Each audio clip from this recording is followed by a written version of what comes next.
오늘 하나님 말씀은 아모스 5장 18절부터 20절까지 세 구절 말씀 보겠습니다. 화 있을진저 여호와의 날을 사모하는 자여, 너희가 어찌하여 여호와의 날을 사모하느냐? 그날은 어둠이요 빛이 아니라 마치 사람이 사자를 피하다가 곰을 만나거나 혹은 집에 들어가서 손을 벽에 대었다가 뱀에게 물림 같도다. 여호와의 날은 빛없는 어둠이 아니며 빛남 없는 캄캄함이 아니냐. 아멘.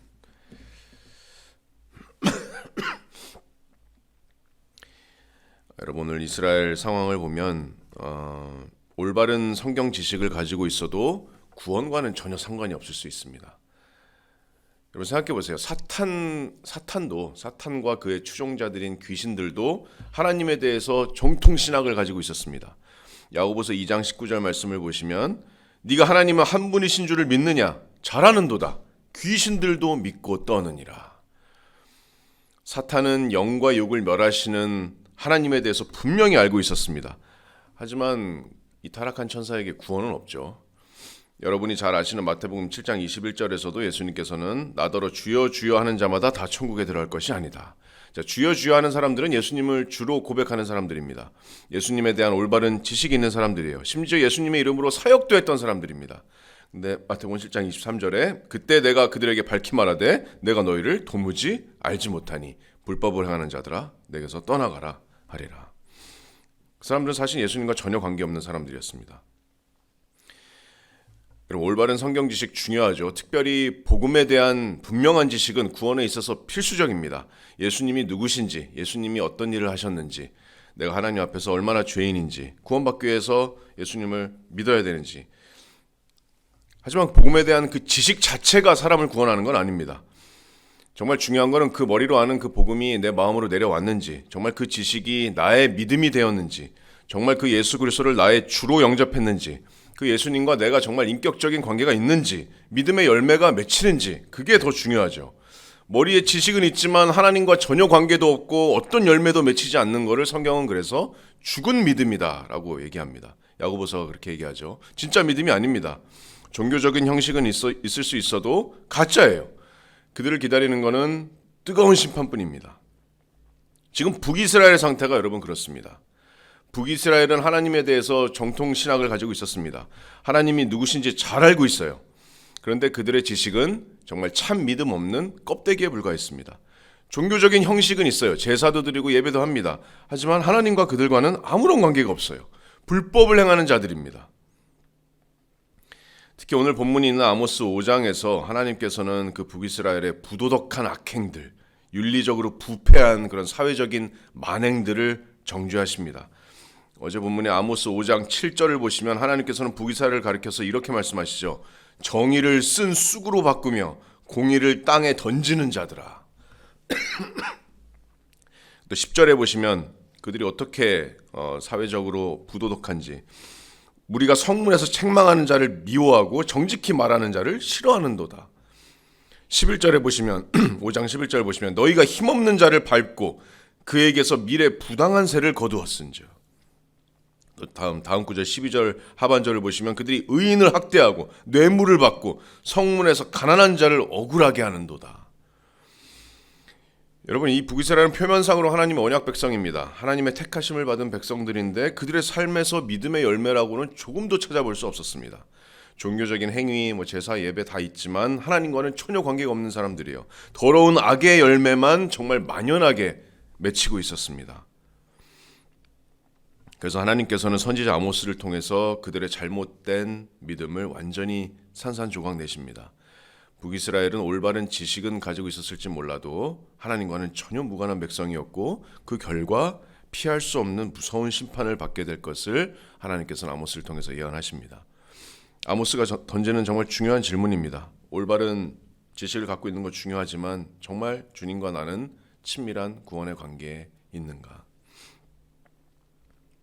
18절 오늘 본문 보시면 아모스가 이렇게 외치면서 시작하죠. 오늘 본문 18절을 보시면 화 있을진저 이렇게 시작합니다.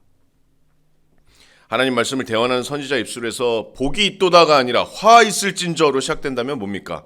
하나님의 저주입니다. 화 있을진저는 하나님의 저주예요. 모든 화와 복이 지존자의 입에서 나옵니다. 화 있을진저 이렇게 선포되면 한 도시가 망합니다. 화 있을진저 선포되면 한 민족이 멸망해요. 하나님의 저주의 선포입니다. 이 화 있을진저라는 이 표현은 또 극심한 슬픔과 애통의 표현이기도 합니다. 이 히브리어와 똑같은 단어는 구약의 다른 곳에서 죽은 사람을 장사할 때 정말 그 극심한 슬픔을 표현하는 그런 애도의 표현으로도 쓰이는 표현입니다. 그래서 아모스의 이 화 있을진저의 외침은 그냥 단조로운 모노톤의 외침이 아닙니다. 정말 극심한 애통과 슬픔이 동반되는 그런 부르짖음이었을 겁니다. 화 있을진저. 1절 계속 보시면 여호와의 날을 사모하는 자여 너희가 어찌하여 여호와의 날을 사모하느냐 그날은 어둠이요 빛이 아니라. 어뜻 보면 좀 놀라운 말씀이죠. 아니 도대체 왜 여호와의 날을 사모하는 자에게 하나님의 저주가 선포됩니까? 여호와의 날을 사모하는 자여 너희가 어찌하여 사모하느냐 그날은 어둠이요 빛이 아니라 화 있을진저. 여러분 여호와의 날이라는 이 표현은 그 당시에 이스라엘에게 잘 알려진 아주 중요한 말하자면 신학이었습니다. 여호와의 날은 아주 중요한 신학이에요. 그날의 특징은 심판입니다. 많은 선지자들이 여호와의 날에 대해서 얘기했어요. 그날의 특징은 하나님의 분노입니다. 대적들을 멸하시고 하나님께서 심판하시고 하나님의 공의가 서는 날이 여호와의 날입니다. 그 당시 이스라엘 사람들이 다 알고 있었어요. 스바냐 1장 14절 말씀에도 여호와의 큰 날이 가깝도다. 가깝고도 빠르도다. 여호와의 날의 소리로다. 용사가 거기서 심히 슬피 우는도다. 그날은 분노의 날이요 환난과 고통의 날이요 황폐와 패망의 날이요 캄캄하고 어두운 날이요 구름과 흑암의 날이요. 또 여호와의 날의 특징은 하나님께서 나타나시는 날입니다. 하나님께서 임하셔서 심판하시는 날이에요. 말라기 3장 2절을 보시면 그래서 그가 임하시는 날을 누가 능히 당하며 그가 나타나시는 때에 누가 능히 서리요 그는 금을 연단하는 자의 불과 표백하는 자의 잿물과 같을 것이라. 그래서 북이스라엘은 여호와의 날이 어떤 날인지에 대한 올바른 지식을 가지고 있었습니다. 심지어 북이스라엘은 여호와의 날을 사모했어요. 18절을 보시면 아모스가 북이스라엘을 가리켜서 여호와의 날을 사모하는 자여 이렇게 표현하죠. 너희는 여호와의 날을 사모하는 자들이다. 여기서 사모함이라고 번역된 단어는 정말 극심한 배고픔이나 갈증을 벗어나기 위해서 소원하는 그런 상황을 가리킵니다. 그만큼의 간절한 소원이에요. 하나님께서 과거에 우리 조상들의 대적들을 물리치신 것 같이 마치 기드온을 물리치신 것 같이 다윗이 블레셋을 멸하신 것 같이 하나님께서 모든 이방 나라의 대적들을 무찌르시고 보복하실 것이다. 여호와의 날이 올 것이다. 그 하나님의 공의를 세우실 것이다. 우리들은 하나님의 백성이고 우리들은 구원을 보장받은 백성이고 그 여호와의 날의 심판은 당연히 저 이방 나라들을 위한 것이다. 여호와의 날을 사모했어요. 근데 아모스의 질문이 이 북이스라엘을 완전히 혼란스럽게 만들죠. 18절을 보시면 너희가 어찌하여 여호와의 날을 사모하느냐. 북이스라엘이 아마 이렇게 생각할지 모릅니다. 아니 도대체 이 선지자가 정신이 나간 건가? 우리한테 지금 무슨 말을 하는 거지? 아모스가 말하는 건 이겁니다. 너희가 여호와의 날에 대한 올바른 지식은 갖고 있을지 몰라도 심지어 너희는 그날을 사모하고 있는데 18절 하반절에 보시면 그날은 너희에게 어둠이요 빛이 아니다. 화 있을진저 여호와의 날을 사모하는 자요. 여러분 여호와의 날에 대한 올바른 지식 소용없습니다. 왜죠? 그들의 지식은 하나님과는 어떤 관계도 없는 지식이었기 때문입니다. 그들의 믿음은 행위 없는 죽은 믿음이었기 때문입니다. 예수님께서도 말씀하셨죠. 열매로 그들을 알리라.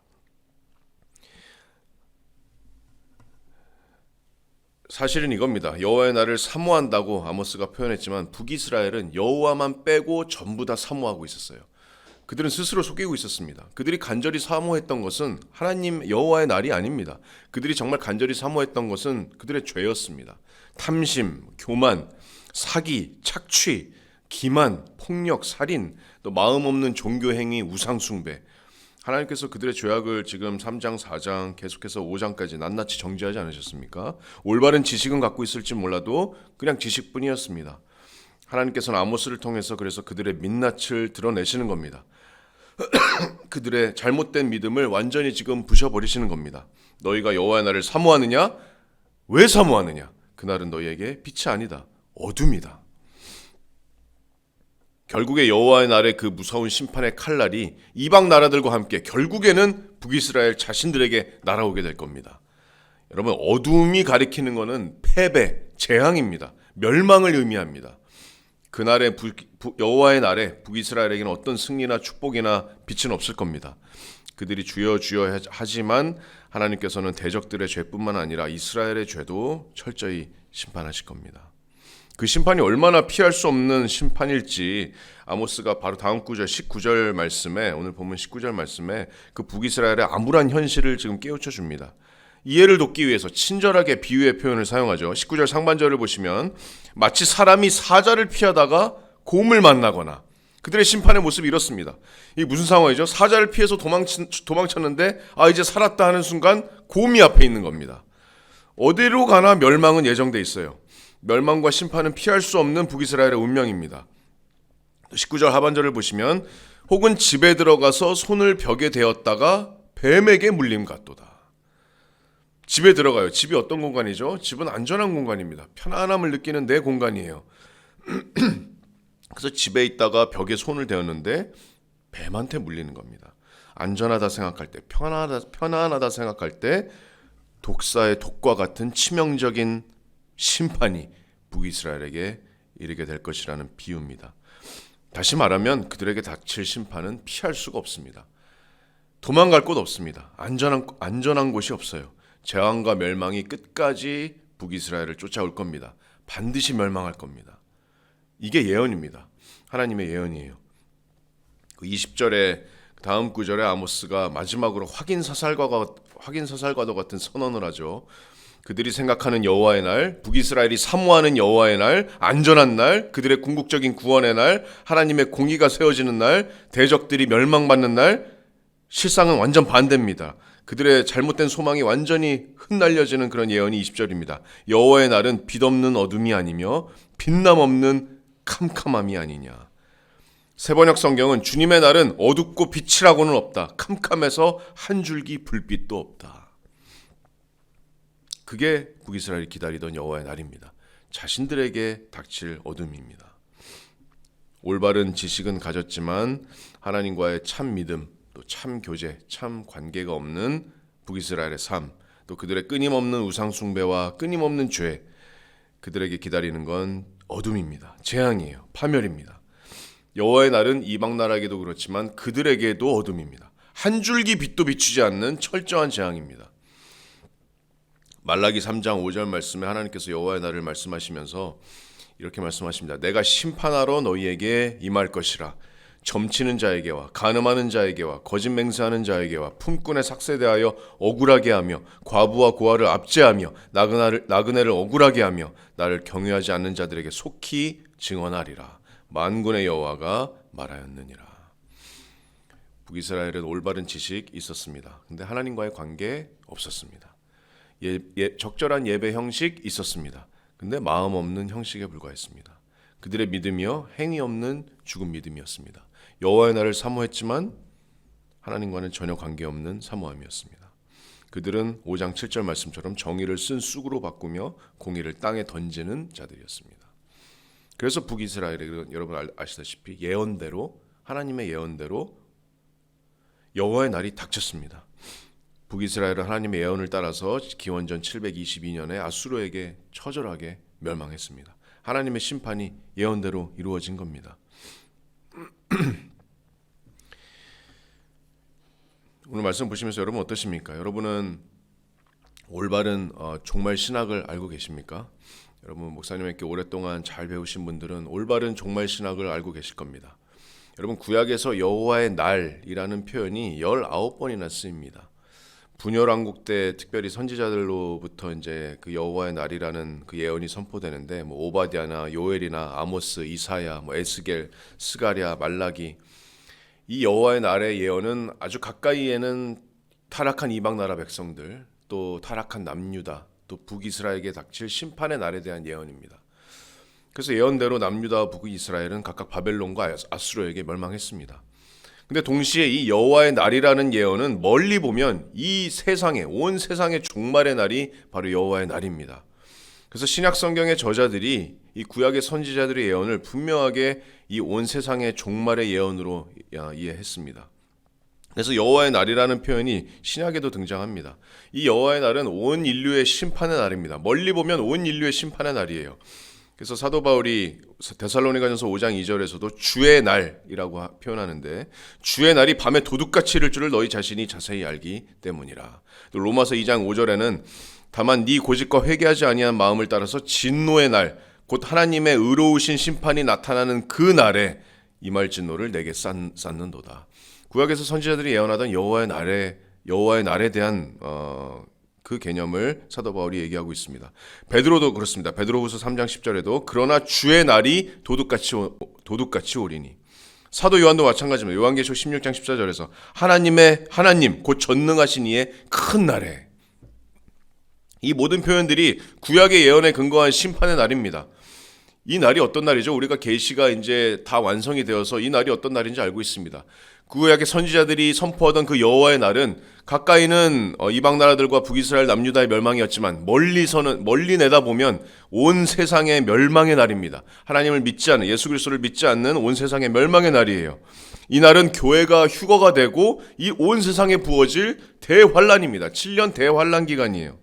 온 세상이 하나님의 심판 아래에 있을 그 진노의 날, 어린 양의 진노의 날입니다. 예수님께서도 이 날을 마태복음 24장 21절에 이는 그때 큰 환난이 있겠습니다. 창세로부터 지금까지 이런 환난이 없었고 후에도 없으리라. 그날들을 감하지 아니하면 모든 육체가 구원을 얻지 못할 것이다. 여러분, 이 날이 여호와의 날입니다. 주의 날이에요. 큰 환난의 날입니다. 여러분, 이 날에 대한 올바른 지식이 있으시죠? 그런데 북이스라엘과 같이 여러분 여호와의 날에 대한 올바른 지식이 있고 또 그 주님이 강림하시는 걸 여러분 사모함도 있는데, 만약에 주님과의 어떠한 관계도 없다면 어떨까요? 그 날은 북이스라엘과 같이 빛이 아니라 어둠이 될 겁니다. 만약 당장 예수님께서 지금 공중으로 강림하신다면 내 옆에 모든 형제자매들이 전부 다 휴거를 받고 하늘로 들림을 받았는데 나는 남겨졌다고 한번 생각해 보세요. 그러면 남은 건 이 주의 날을 맞이하는 일뿐입니다. 데살로니가전서 5장 2절과 3절 말씀에 주의 날이 밤에 도둑같이 이를 줄을 너희 자신이 자세히 알기 때문이라. 그들이 평안하다 안전하다 할 그때에 임신한 여자의 해산의 고통이 이른 것과 같이 멸망이 갑자기 그들에게 이르리니 결코 피하지 못하리라. 만약에 우리가 가진 종말 신학이 우리의 머리의 지식뿐이라면, 예수님과 관계없는 죽은 믿음이라면 갑자기 닥칠 이 멸망을 피할 길은 없습니다. 사자를 피하면 곰이 나타날 겁니다. 이 재앙을 피할 수 있는 유일한 길은 내가 알고 있는 그 예수 그리스도가 정말 나의 주님이 되어야 됩니다. 종교 행위로나 선한 일로는 절대로 구원은 없음을 깨닫고 나의 추악한 죄에서 돌이켜서 나의 유일한 구원의 소망이신 예수님께 달려가야 됩니다. 나의 죄를 대신해서 십자가에 죽으시고 부활하신 그 예수님이 나의 주님이시오 나의 하나님이시니이다. 내가 주님을 고백하고 믿음으로 영접해야 됩니다. 나는 정말 주님과 관계가 있는 사람인지, 정말 주님이 다시 오실 때 기쁨으로 맞이할 사람인지. 여러분, 내가 정말 그런 사람이라면, 주님의 은혜로 구원받은 사람이라면, 정말 주님을 내가 믿고 영접했다면 여러분에게 드리고 싶은 말씀은 가장 먼저 안심하시기 바랍니다. 사도 바울이 데살로니가전서 5장 2절 3절 그렇게 경고하고 나서 4절과 5절에 뭐라고 말씀하냐면 형제들에게 말씀합니다. 형제들아, 데살로니가전서 5장 4절, 너희는 어둠에 있지 아니하매 그날이 도둑같이 너희에게 임하지 못하리니 너희는 다 빛의 아들이요 낮의 아들이라. 우리가 밤이나 어둠에 속하지 아니하나니. 여러분, 우리는 닥칠 여호와의 날을 걱정할 필요가 없습니다. 왜죠? 우리는 어둠에 속하지 않았고 다 빛의 자녀들이기 때문입니다. 우리는 다 빛의 아들들이에요. 예수님께서도 말씀하셨습니다. 요한복음 8장 12절 말씀에 예수께서 말씀하여 이르시되 나는 세상의 빛이니 나를 따르는 자는 어둠에 다니지 아니하고 생명의 빛을 얻으리라. 여러분, 우리는 주님과 함께 공중에서 만나게 될 겁니다. 우리는 빛이신 하나님의 자녀들입니다. 그렇다면 이 여호와의 날에 대한 심판의 말씀이 우리에게는 더욱더 깨어 있어야 되는 분명한 이유가 됩니다. 그래서 사도 바울이 바로 다음 구절에 데살로니가전서 5장 6절에 너희는 빛의 아들이다 걱정하지 마라. 그러므로 우리는 다른 이들과 같이 자지 말고 오직 깨어서 정신을 차릴지라. 이렇게 권면합니다. 여러분, 우리는 영적으로 자면 안 됩니다. 영적으로 무지하거나 아니라거나 게으르면 안 돼요. 주의 날이 곧 임합니다. 여호와의 날이 임합니다. 그래서 깨어 있어야 돼요. 우리가 경건한 삶을 살아야 되고 진리에 이끌리는 삶을 살아야 되고 또 복음을 전하는 삶을 살아야 됩니다. 이 여호와의 날이, 이 심판의 날이 곧 임박합니다. 오직 구원의 유일한 길은 우리 주 예수 그리스도입니다. 우리가 복음을 전하는 삶을 살아야 됩니다. 여러분 깨어 있으시겠습니까? 그게 성경의 권면입니다. 빛의 자녀들에게 주는 성경의 권면입니다. 우리가 정말 근신하고 깨어서 이 세상에서 주님의 빛을 발하는 정말 참 주의 빛의 자녀로 살아가는 저와 여러분들 되시기를 주님의 이름으로 소망합니다.